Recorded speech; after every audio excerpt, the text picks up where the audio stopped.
ഇപ്പോൾ നമ്മൾ പിണറായി സർക്കാരാണ് ഭരിച്ചുകൊണ്ടിരിക്കുന്നത്. ഇനി ഏത് പാർട്ടി ഭരണം വന്നു കഴിഞ്ഞാൽ നമുക്ക് കുറച്ച് ആശ്വാസം ഉണ്ടാകുന്ന പാർട്ടി? ഒരു പാർട്ടിയും ഇല്ല. സത്യം, നമുക്ക് വരുന്ന പാർട്ടി എങ്ങനെയായിരിക്കും നമുക്കറിയില്ലല്ലോ. ഞാൻ കമ്മ്യൂണിസ്റ്റ് പാർട്ടി വിശ്വസിച്ചവനാണ്. പക്ഷേ കമ്മ്യൂണിസ്റ്റ് പാർട്ടി വെറും തറയായിപ്പോയി. ഇപ്പം മൂന്നാം ഊഴം വരും, കേരളം ജനിച്ചുണ്ട്. അതൊക്കെ മാധ്യമങ്ങൾ ഇറക്കിയതാണ്. പിണറായി വിജയൻ എൻ്റെ ശമ്പളക്കാരനാ അല്ലെന്ന് ആരെങ്കിലും പറയട്ടെ. നമ്മുടെ എൻ്റെ അല്ല, ജനങ്ങളുടെ ശമ്പളക്കാരനാണ് പിണറായി വിജയൻ മുഖ്യമന്ത്രിയാണെങ്കിൽ അവർക്കൊരു ശമ്പളമുണ്ട്. അത് ആരുടെ ശമ്പളം എവിടെ നിന്നാണ് വരുന്നത്? പറയാനുണ്ടെന്ന് പറഞ്ഞാൽ ഇവിടെ നമ്മൾ ഈ പാവപ്പെട്ട ആൾക്കാർ ജസ്റ്റ് നമുക്ക് സ്ഥലമില്ലാത്ത വീടൊക്കെ ഉണ്ട്, വീടൊക്കെ പൊളിച്ചുള്ള പറമ്പാട്ട് കിടപ്പുണ്ട്, ആർക്കും വേണമെങ്കിൽ കൊടുക്കാം. 3.5 സെൻറ്റ് സ്ഥലമേ ഉള്ളൂ.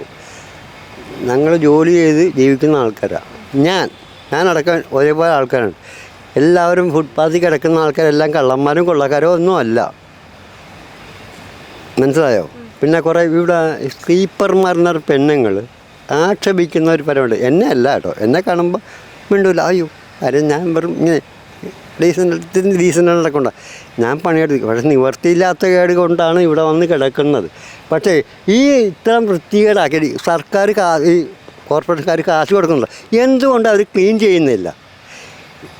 ഞങ്ങൾ 4 പേര് കിടന്നാൽ അത് വൃത്തികേടാകുമോ? ആവില്ല. അവർ ചെയ്യുന്ന ജോലി അവർ ചെയ്യണോ വേണ്ടയോ? അപ്പോൾ അവർ ശമ്പളം മേടിക്കുന്നുണ്ടല്ലോ. ആ ശമ്പളം എത്ര മണിക്കൂറാണ് അവർക്ക് ഡ്യൂട്ടി? എത്ര മണിക്കൂർ ഡ്യൂട്ടി ഉണ്ട് അവർക്ക്? ആ 8 മണിക്കൂർ ഡ്യൂട്ടി ചെയ്യണം വേണ്ടയോ? ആ 8 അല്ലാണ്ട് പണി എടുത്തിട്ട് 4 മണി അവർ 11 പറയുമ്പോൾ പെണ്ണുങ്ങൾ അങ്ങോട്ട് ഓടി വീട്ടിൽ കൊച്ചുങ്ങൾ വൈകുന്നേരം ഒന്നും പറയുമോ? അങ്ങനെയുള്ള ആൾക്കാർ പണിക്ക് വേണ്ട എന്ന് പറയാൻ സർക്കാരിന് പറ്റുമോ? ബുദ്ധിമുട്ട് ജോലി ചെയ്യുമ്പോൾ എല്ലാ ജോലിക്കും ഒരായിട്ട് ബുദ്ധിമുട്ടുണ്ട്. അല്ലെങ്കിൽ ആ പണിക്ക് പോരരുത്. ശരിയാണ്, എനിക്ക് ഇത്ര പറയാനുള്ളൂ. പിന്നെ നമ്മുടെ പരിസരം ശുദ്ധിയാക്കേണ്ടത് എൻ്റെയും കൂടെ കടമയാണ്. ഞാൻ അത് അനുസരിച്ചേ ചെയ്തോളൂ. ഞാൻ ഇവിടുന്ന് ഒരു ഫുഡ് കഴിച്ചാൽ ഒരു വേസ്റ്റ് കണ്ടേ കളഞ്ഞ് 2 കിലോമീറ്റർ നടക്കേണ്ട 1 കിലോമീറ്റർ ഒന്നല്ല, ഞാൻ ചുമ്മാ പറയാം. പക്ഷേ ഒരു വേസ്റ്റ് ബിൻ ഇടേണ്ട കടമ ആരുടെയാണ്? ഞാൻ കൊണ്ട് വെക്കണോ? അല്ലെങ്കിൽ നിങ്ങൾ കൊണ്ട് വെക്കുമോ? ഈ റോട്ടിൽ ഈ വരുന്ന ആൾക്കാർ കൊണ്ട് വെക്കും.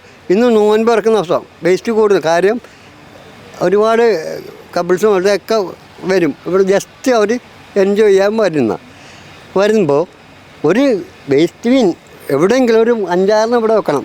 അല്ലാണ്ട് നമ്മൾ ഓടിക്കൊണ്ടുപോയിട്ട് എവിടെ കൊണ്ടുപോയിടുന്ന പണ്ടത് അവിടെ കൊണ്ടുപോയിടാൻ, എന്നാൽ പിന്നെ ഇവിടെ കിടക്കട്ടെ.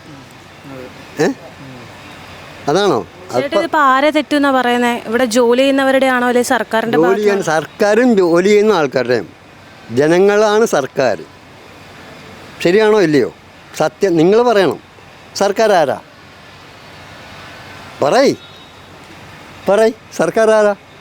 ജനങ്ങളാൽ തിരഞ്ഞെടുക്കപ്പെട്ട ഒരു വ്യക്തി. എനിക്ക് സമയമില്ല. നമ്മൾക്ക് ഈ 1 ലക്ഷം കോടി ജനങ്ങൾ പോകാൻ സമയം. അപ്പം നിങ്ങൾ പോയി ജനങ്ങൾക്ക് വേണ്ടി സംസാരിക്കാൻ വേണ്ടിയാണ് ഒരു പ്രതിനിധിയെ തിരഞ്ഞെടുക്കുന്നത്. ഓക്കെ, ശരിയാണോ? ഞാൻ വെറും പുഴുവാണ് ഈ ലോകത്തിൽ. ചേട്ടനിപ്പോൾ ഈ ഭരണത്തിൽ ഒട്ടും താല്പര്യമില്ല. ഇനി ആര് ഏത് പാർട്ടി ഭരിക്കണം? പക്ക കമ്മ്യൂണിസ്റ്റാണെന്ന് പറഞ്ഞാൽ CPI അല്ലാണ്ട് CPIM ഒക്കെ എന്നാ വന്നേ? അപ്പന്മാരുണ്ടെങ്കിൽ ചോദിച്ചു നോക്ക്.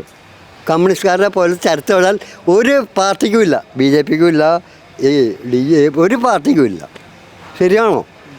പക്ക കമ്മ്യൂണിസ്റ്റാണ്. പക്ഷേ കമ്മ്യൂണിസ്റ്റുകാരുടെ വിശ്വാസം എനിക്ക് നഷ്ടപ്പെട്ടു. അത് കാരണം ഞാൻ സ്വതന്ത്രൻ. എന്തുകൊണ്ടാണ് നഷ്ടപ്പെട്ടത്? നമ്മുടെ സർക്കാർ ചെയ്യുന്ന ഓരോ പാവങ്ങൾക്ക് ചെയ്യേണ്ട കൂടാനും. ഇപ്പം പണ്ടൊക്കെ അങ്ങനെയല്ല. നക്സലിസ്റ്റുമാർ പാർട്ടി ഉണ്ടായിരുന്നു, ഓർമ്മയുണ്ടോ? നക്സലിസം CPIM ഓർമ്മയുണ്ടോ? അല്ല, CPM ഭരിക്കുക. മാർക്സിസം. അതാണ് തെറ്റ്. താങ്കൾക്കറിയില്ല സുഹൃത്തെ. ശരിയാണോ? അറിയാവുന്ന കാര്യം പറയുക, അറിയാവുന്നില്ലെങ്കിൽ അയച്ചോളാം. ഏത് പാർട്ടിന് വരണം അങ്ങനെ എന്തെങ്കിലും? ഒരു പാർട്ടിയില്ല. പഴയ ഒരു പാർട്ടി, ഏത് പാർട്ടി വന്നാലും ഇത് തന്നെ ഗതി. കൂറിന് കഞ്ഞി കുമ്പിളിൽ തന്നെ. നമ്മളെ പിഴിയും. അതായത് ജനങ്ങൾ തിരഞ്ഞെടുത്ത ഈ പ്രതിനിധികളാണ് വാരിക്കോരി പാവപ്പെട്ട ചട്ടിലിങ്ങനെ കൈയിട്ട് വാരി നക്കി തിന്നണം. ശരിയാണോ ഇല്ലെന്ന്? ശരിയാണെങ്കിൽ നിങ്ങൾ നാളത്തെ പേപ്പറിലെ പത്രത്തിൽ വായിക്കുക. ഇന്ന് പണ്ടൊരു ചരിത്രം ഉണ്ടായിരുന്നു, അതിപ്പോൾ വരുന്നില്ല. ചേട്ടാ, കോൺഗ്രസ് വന്നാൽ ശരിയാവും എല്ലാം? അത് നമുക്ക് പറയാൻ പറ്റില്ല കുട്ടി. കാര്യം എന്താണെന്ന്, കോൺഗ്രസ്സുകാരുടെ കുറച്ചൊരു കാര്യമുണ്ട്, അവർ ഉച്ച ഡീസൻ്റാണ്. പക്ഷേ ചരിത്രം കമ്മ്യൂണിസ്റ്റ് പാർട്ടി എന്ന് പറഞ്ഞ പാർട്ടിയില്ല, എൻ്റെ രക്തത്തിൽ കളഞ്ഞ ഞങ്ങളുടെ കുടുംബത്തിലുള്ള കമ്മ്യൂണിസ്റ്റ്, ശരിക്കും കമ്മ്യൂണിസ്റ്റ്, അതായത് CPM അല്ല, കമ്മ്യൂണിസ്റ്റ് പാർട്ടി കേരളത്തിൽ ജനങ്ങളാണ്. അത് സോവിയറ്റിനോട്ട് ചരിത്രമുള്ളതാണ്. അല്ലാണ്ട് അത് കണ്ടിട്ടാണ് എല്ലാവരും കളിച്ചത് അന്നോട്ടെ. ഇപ്പം എന്താണെന്നറിയാം, കൈയിട്ട് വരി തിന്നുക. പക്ഷെ സോവിയറ്റ് യൂണിയനിൽ തകർന്നില്ലേ പാർട്ടി? ആര് എന്തുകൊണ്ട്? ചെക്കോസ്ലോവാക്കിയ ഇല്ലേ, അയാൾ ആരാ? ആ വ്യക്തി അയാളെന്നല്ല, സഖാവ് ആരാ? ശരിക്കും ഫോട്ടോഗ്രാഫറാണ്. ശരിയാണെങ്കിൽ അത് നിങ്ങൾ ചരിത്രം എടുത്ത് നോക്കുക. എനിക്ക് 64 വയസ്സേ ഉള്ളൂ. കാര്യം കുഞ്ഞുമോനാ. എൻ്റെ പേര് കുഞ്ഞുമോന. എൻ്റെ ശരിക്കുള്ള പേര് ഓസ്റ്റിൻ ഓനിവേൾഡ് എന്നാണ്. എന്താണ് നിങ്ങൾ പറഞ്ഞത്? AUST, ഓസ്റ്റിൻ ഓനിവേൾഡ്. Oh, very good. Thank you. Good name. That bad name. അപ്പോൾ ചേട്ടനിപ്പോൾ ഈ ചേട്ടനൊന്ന് സ്വയം പരിചയപ്പെടുത്താമോ? ഇതുവരെയുള്ള ജീവിതത്തെ ഒന്ന് സ്വയം പരിചയപ്പെടുത്താമോ? ഒരുപാട് ചരിത്രം. എന്നാൽ പിന്നെ നിങ്ങൾ നീണ്ട മറ്റേ എന്താ പറയുക, മെഗാ സീരിയൽ പോലെ ആയിപ്പോവും. ചേട്ടൻ ആരാ, എങ്ങനെ ഇവിടം വരെ ഞാനാ എത്തി? ഇവിടെ എത്തിയല്ല, ഇവിടെ നശിച്ചുകൊണ്ടിരിക്കും. ഞാൻ ടോപ്പിൽ നിന്ന് താഴോട്ട് പോകുന്നവനാ. എനിക്കൊരു കഥയില്ല കേട്ടോ. കഥയില്ലാത്ത വ്യക്തി, അതാണ് കറക്റ്റ്. കഥ ഇല്ല.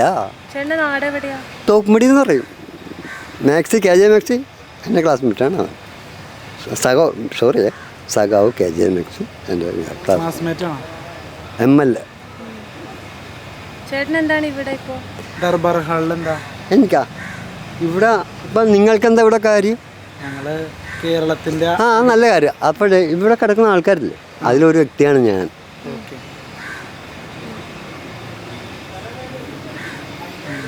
അപ്പോൾ ഈ പറയുന്ന ദർബാർ ഹാൾ ഗ്രൗണ്ടിൽ അനാസ്ഥ എന്താണ്? അനാസ്ഥ എന്ന് വെച്ചാൽ ഈ ദർബാർ ഹാളിൽ എത്ര ആൾക്കാർക്ക് പണി കൊടുത്തിട്ടുണ്ട്, അവർ കൃത്യമായിട്ട് ക്ലീൻ ചെയ്യണ്ടോ ഇല്ലെന്ന് നോക്കണം. മെയിനായിട്ട് നിങ്ങൾ ഇന്ന് ക്ലീൻ ചെയ്ത് അവർക്ക് ശമ്പളം കൊടുക്കുന്നുണ്ടല്ലോ, എന്തുകൊണ്ട് ചെയ്യുന്നില്ല? ഇതെല്ലാം നിങ്ങളുടെ പട്ടികളാണ്. ഇപ്പോൾ നമ്മളെ പിണറായി സർക്കാരാണ് ഭരിച്ചുകൊണ്ടിരിക്കുന്നത്. ഇനി ഏത് പാർട്ടി ഭരണം വന്നു കഴിഞ്ഞാൽ നമുക്ക് കുറച്ച് ആശ്വാസം ഉണ്ടാകുന്ന പാർട്ടി? ഒരു പാർട്ടിയും ഇല്ല. നമുക്ക് വരുന്ന പാർട്ടി എങ്ങനെയായിരിക്കും നമുക്കറിയില്ലല്ലോ. പക്ഷേ ഞാൻ കമ്മ്യൂണിസ്റ്റ് പാർട്ടി വിശ്വസിച്ചവനാണ്. പക്ഷേ കമ്മ്യൂണിസ്റ്റ് പാർട്ടി വെറും തറയായിപ്പോയി. അതാണ് ഈ സങ്കടം. ഇപ്പം 3-ാം ഊഴം വരും, കേരളം ജനിച്ചേണ്ടി, അതൊക്കെ മാധ്യമങ്ങൾ ഇറക്കിയതാ. അല്ലാണ്ട് ഈ ജനങ്ങളോട് ചോദിക്കുക, ജനങ്ങൾ പ്രതികരിക്കും. എന്താണ് കമ്മ്യൂണിസം? ചേട്ടൻ എന്തുകൊണ്ട് വിശ്വസിച്ചത്? എന്തുകൊണ്ടാണ് വിശ്വസിക്കല്ല, അവിശ്വസിച്ച് എന്തുകൊണ്ടാണ് പാർട്ടി അവിശ്വസിച്ച് എന്തുകൊണ്ടാണ്? നമ്മൾക്ക് ഒരു കോടാനി കൊള്ളിട്ട് ഈ പിണറായി വിജയൻ സർക്കാർ, അത് നമ്മുടെ പാർട്ടി കിട്ടും, എൻ്റെ പാർട്ടിക്ക് കിട്ടും. നിൽക്കടാ, പറ. 1 രൂപ അവൻ്റെ പോക്കറ്റിൽ നിന്ന് എടുത്തു കൊടുത്തുണ്ടോ? പിണറായി വിജയൻ എൻ്റെ ശമ്പളക്കാരനാ അല്ലെന്ന് ആരെങ്കിലും പറയട്ടെ. എൻ്റെ അല്ല, ജനങ്ങളുടെ ശമ്പളക്കാരനാണ് പിണറായി വിജയൻ.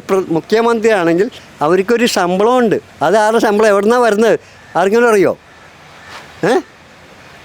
ജനങ്ങളുടെ ശമ്പളമാണ്. ചങ്കൂറ്റിട്ട് പറയാം. കൊലയല്ല വലുത്, സ്നേഹത്തോടെ സംസാരിക്കുക, എടുത്ത് ചെയ്യുക. പാവങ്ങൾക്ക് അവരുടെ വോട്ട് കൊണ്ടാണ് ഈ ഏത് വലിയ ആൾക്കാരും ഭരിക്കുന്നത്. അവർക്ക് വേണ്ടിയിട്ടാണ് ഞാൻ എന്നെപ്പോലെ ജനങ്ങൾ വോട്ട് ചെയ്ത് കൊടുക്കുക അവരെ കൊണ്ട്. എന്നിട്ട് എനിക്ക് ഒരു ഉപകാരമില്ല, പിന്നെ എന്തിനീ പാർട്ടി? പോട്ടെ. ലാൽ സലാം.